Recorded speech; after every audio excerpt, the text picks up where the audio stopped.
All right, welcome to the weekly Wednesday Team Prosperity meeting. Last week we talked about the second half playbook. This week we're going to talk about leading the way. Kind of on the back of that, what do we need to do?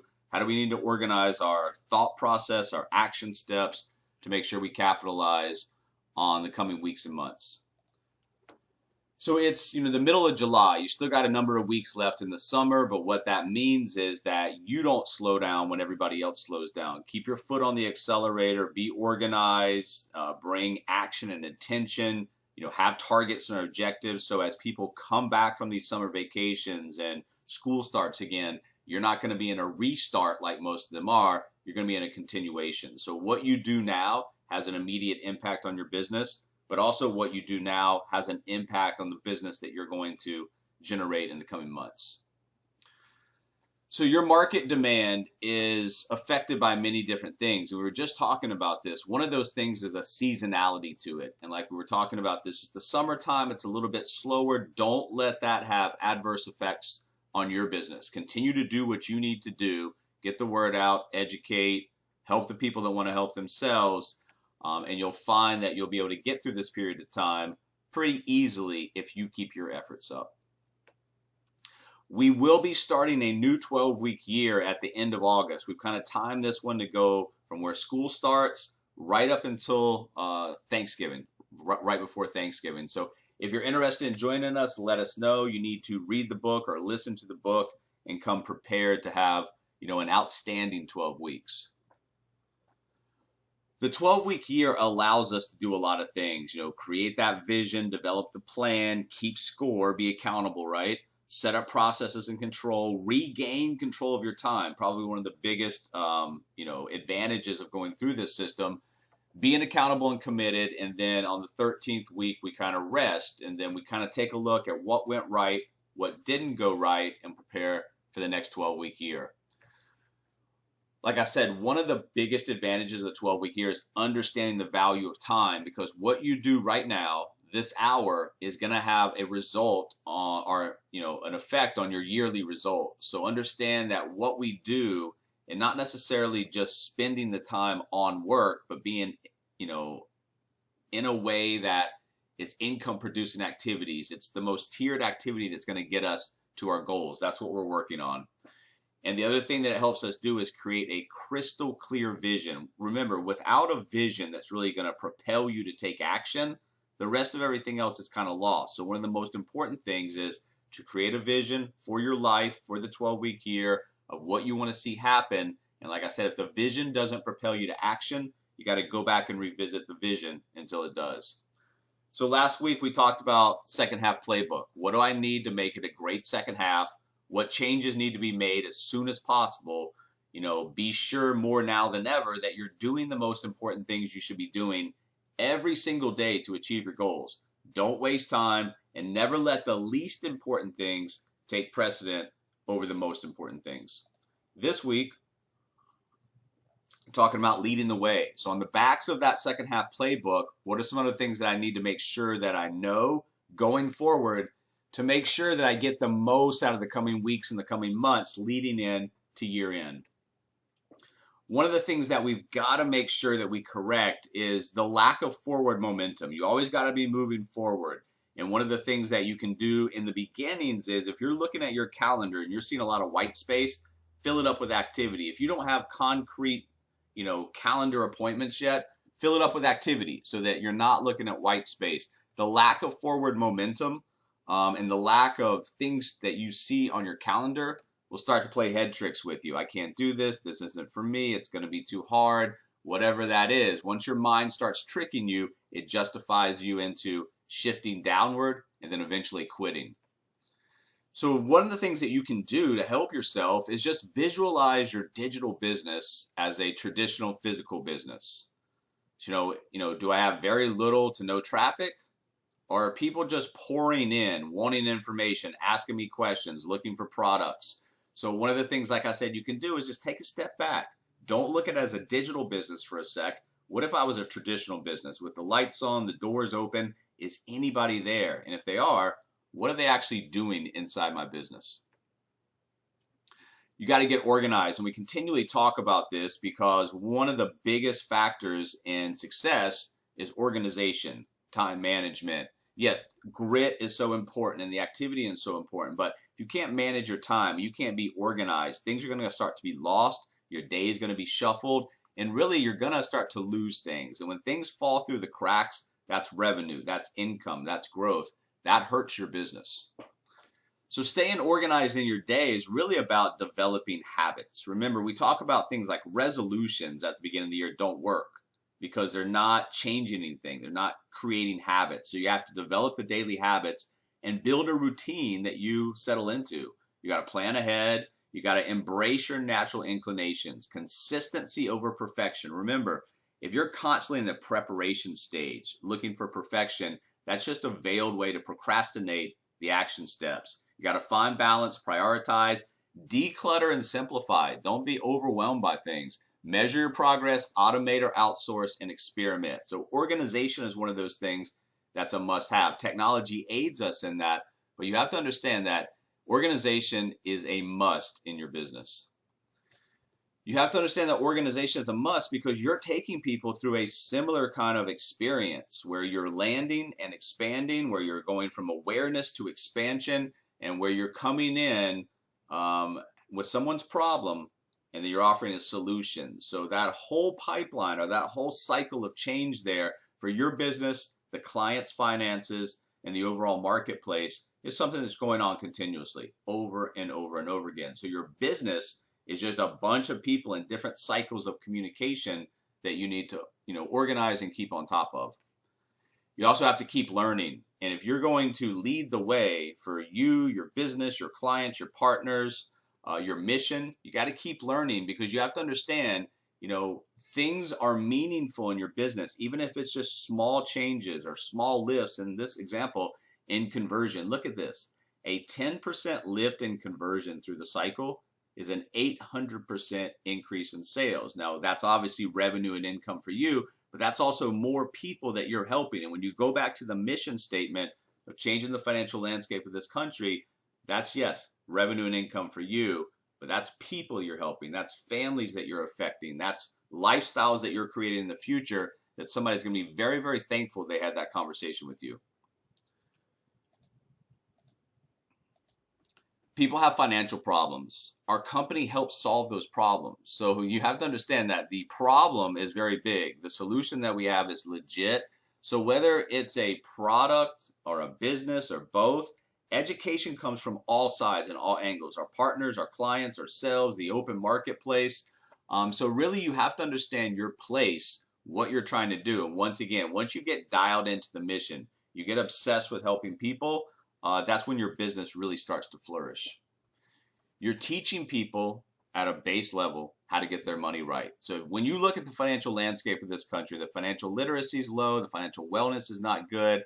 People just don't know how to get their money right. That's what you do. And then that opens doorways for them to experience different parts of their life. Remember, we're constantly worried about how we're going to pay kids' college, the mortgage payments, the insurance, all this stuff. We're locked into that cycle of earning money, paying bills. We don't get to experience some of the things that we would if that was unlocked and we didn't have to worry about that continuously and consistently over time. So what we do has a lot of byproducts that are so positive in people's lives.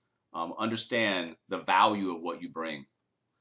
You're looking for the right type of person in your persona that you can help, that want to help themselves, where everything aligns. If you're hitting that target and objective, great. If you're not, quit trying to climb that ladder that leads to nowhere. Just understand, who are you looking for?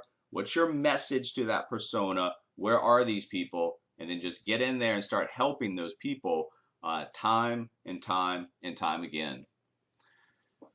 Leading the way also means, thinking about, how do I win at this? Well, winning means, if you understand what we're talking about, winning means for you, winning means for your partners, winning means for your clients. So how do I win in this, marketplace, in this business model for myself and for my clients? You have to bring a level of effort every single day. You, your family, your clients, everything's depending on, a few things. One of those is your level of effort. If you show up every single day, whether you're feeling good, bad, or indifferent, and you bring a level of effort, some action, some intention, you have some targets and objectives that you're thinking about, things will materialize for you. The level of effort, quite honestly, guys, that you tolerate from yourself is going to define your life. That's for you, your partners, your clients. That's really important to digest and understand. The level of effort that you're going to tolerate for yourself will define your life. Once again, the level of effort that you tolerate from yourself will define your life. That's important, guys. Make sure you digest that and use that when you're talking to other people. You got to be focused. So yeah, you got to bring a level of effort, but that effort's got to be focused in. And that's where we're like targets or objectives and intention comes with that activity and action. You have to stick to the plan and you've got to stay focused. If you have no plan, it's what a lot of our clients don't have right now. So you should learn from that. You have to bring a plan of action and execute. If there's no plan of action, there actually is a plan. It's just a fail. And you got to go all in. So that effort right there over a consistent base of time will get you the results that you look. So the more effort you bring, the more energy that you bring, the more activity you bring to this, better things are going to look, on down the line. If it's a medium effort, if it's a low effort, that's going to have a negative impact on your business. Where if you go all in and you decide that you really want to go to work on this and help people, it's going to have a very positive ripple effect on you, your business, your life, your clients, your partners. It's a win-win-win everywhere that you look around if you do this right. At the base of what we do, you have to learn in that level of effort. And we talk about leading the way and building your business and making a difference. It's a contact business. We talked about this last week as part of the second half playbook. You have to get in the habit of talking to people about you, your brand, what you do, most importantly, why you do what you do, and how you help other people like them. And that essentially means that you need to master the art, like we talked about last week, of opening, continuing, and directing conversations and communication. If you get good at that, it's just about sorting people out, making sure that, like we talked about, the different people and different cycles of communication, that those people are being responded back to. Basically, you're creating and you're resolving leads through this system. You're getting the word out. And when we talk about opening conversations, that's really what we're talking about. You can ask questions, get people's opinions, but really what we're trying to do is get the word out.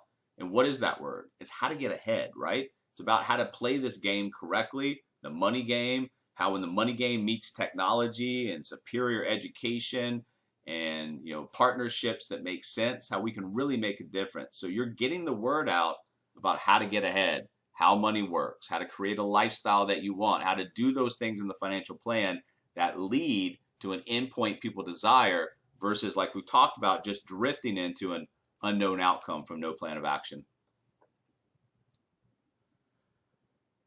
It's a rewarding experience, you guys, if you take the marketplace and take your prospects to clients. And we talked about a couple weeks ago, creating those exact strategies that take them from confusion to confidence, creating peace of mind, control of the future. This is a rewarding experience. And once you buy into what you're doing for other people, it becomes a lot easier to bring that stuff, which is the level of effort, the organization, all the things that we've talked about that you need to lead the way.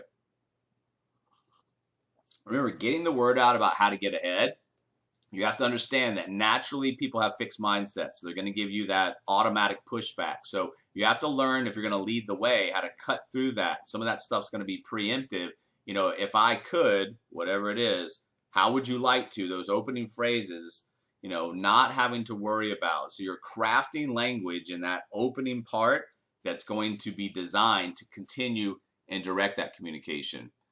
The best defense is a good offense. So once again, the reason that we are preaching to you guys to get dialed into a persona, really know that persona, come out with a message that resonates to that persona, find that persona and go out continuously every day, is because when you start talking to the same people with the same language about the same thing, it becomes easier to have those conversations, because if they're the same type of people, they're going to have basically the same type of natural objections or questions or fears or whatever that might be.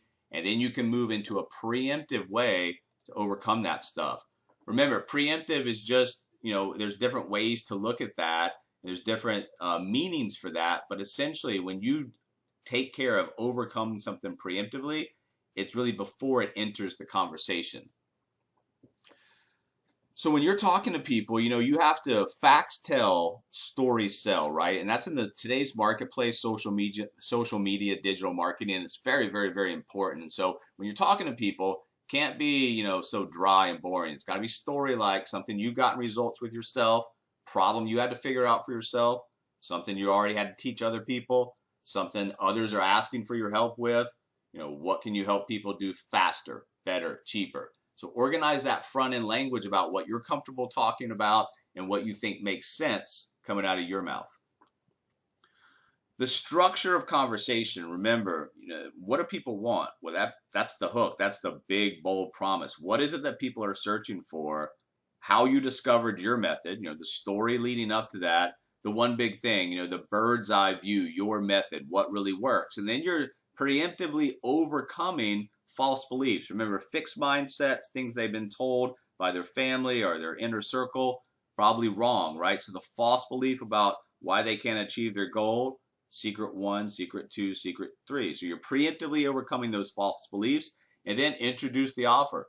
How do you help people implement what they just learned? Guides, free education. Remember, you're going to back up this stuff with value-based propositions that are free guides, free education, giving your time away. That's what's going to work the best. The one big thing, remember, that's the method that you use to teach people how to reach their goals. People must believe that your method's going to work for them. Otherwise, they're not going to be interested in the other things. Now, we're not asking them to buy right then. We're asking them to, opt in. We're asking them to grab guides, grab slots or book calendar appointments for education. And once people believe that your method will work for them, they will pursue the means to implement that method. Once you understand who that person is, what they're trying to do, you're the right person to talk to help them get that done. Once they understand that you're on their side and you can actually help them get to that end point they desire, then you've got their attention. Then you've got their mindset to be able to take that action step. And the expert secrets, you've got to preemptively remove any objections or roadblocks that prevent people from believing that one big thing. What false beliefs do people make or have that make them think they can't achieve their goal with the method that you teach? So there's typical pushbacks that we get, A, B, C, D, E, F, whatever it might be. The typical things that we hear over and over and over again, those are the false beliefs. Then once you've removed all those objections, your one big thing, it's got to be true, which it definitely is, and they're ready to take the next action step because you've set it up appropriately. Remember, you got to lead the way. You got to lead the conversation. You got to lead these people to taking the next action steps. And that includes in that process, helping them understand why they should do that. The need to know, the how-to of this is what we're giving away. So the books, the education, everything that, that we do on the front side, it's a very non-threatening conversation. So you should go out there in a position of power, understand that you're helping people. And the only thing that you're asking them to do on the front side is, learn how to help themselves. When you look at your business, and this is one of the main questions that you have to ask yourself going forward, are you interested in this? There's lots of people that have interest in something. Committed to your business, committed to your life, committed to your goals, committed to your dreams, because interest isn't going to really any manufacture anything on the backside as far as a result. Commitment will. So if you're interested, great. That interest has to shift over to a commitment, or you're going to find people that are passing you up and you're going to get frustrated in this business. So you're in the business of money, and people fear money. We understand that money can have a negative connotation, but money's just a tool. It can do whatever we want it to, whether it's good, bad, or ugly, right? So you have to understand that in the business of money, money is an everyday item. It's, it's part of our lives, whether we want it to or not. But like I said, if we learn how the rules of the game are played and we learn how to create something that actually benefits us, creates a surplus, allows us to give back to others, then that process and that cycle is very beneficial. We've used money for good purposes. So ask yourself, how can I make the biggest impact right now? Well, if you look around this country and look at the problems, a lot of that is financially centered. So you're in the right place in terms of the industry. You're solving problems with a solution that's legit. You have the resources and tools to create a life that you want and desire for you and your clients. The only thing you got to do is understand opportunity and then get motivated and back that up with activity. Ray Kroc's 3 rules for success: be at the right time at the right place, recognize it, and take massive action. When you're looking at the retirement situation, for a lot of people are already in retirement right now, it's not pretty. So when you look at going forward, a lot of us aren't even going to have the same backstops. Social Security will have to change, including payouts and eligibility age. I tell people of certain ages, you shouldn't count on Social Security. If it's there when you get there, great. But as far as your plan, I would put a 0 in there for right now. People have to work longer. Right? So sometimes that's not possible. Sometimes your body, your mind gives out. So it's not about you deciding when you want to quit working. Sometimes life decides when you want to quit working. So you have to prepare for that. And retirement is an age, is not an age if you plan and prepare. Remember, retirement is not 65, 66, 67. Retirement's a financial condition. And that's basically when, kind of like financial freedom, when the income from your passive assets starts to clear out your monthly expenses. That's when you get a sense of financial freedom. And there's a lot of changes ahead. So when there's changes ahead and there's chaos in the environment, that leads us to understand there's massive opportunity. Long-term care, only government assistance available for the low income through Medicaid. So if we're living longer, we're going to need long-term care, and we're not prepared for that. What does that do to our finances? It throws us in complete chaos, and it causes a substandard of living in those years. Taxes, for the first time in history going forward, our retirement tax rate, in the years ahead in retirement, it's going to be higher than our working tax rate.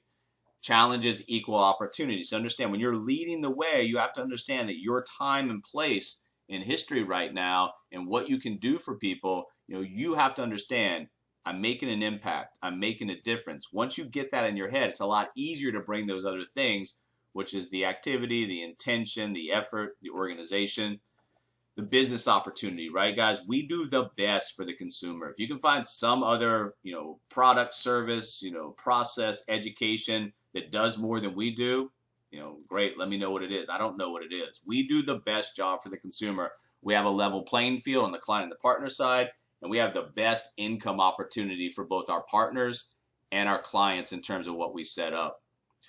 So what that really means is when you are in a business that you're helping people, you have the opportunity to do a number of things. Like we said, help people, have fun, make money. If you buy into this and you understand what we're doing for people, yeah, it is a business. There's going to be up days, down days, etc. But at the end of the day, when you take a macro kind of point of view of your business, you should realize that you're helping people. You're making a difference.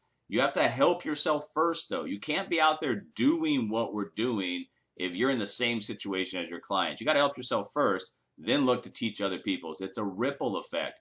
People need you. People want you. Can they find you? Do you want to be found? Converting that debt to wealth is the start of legacy building. Not having assets is a foolish mistake going forward. So we understand that debt is kind of like a modern day enslavement. It holds us back. It keeps us down. We're debt free. That's great. But if we're debt free or we have assets on the other side, that's the conversion factor. Debt elimination is one side. Converting debt to wealth, that's the start of what we do. That's what really changes the ballgame for our clients.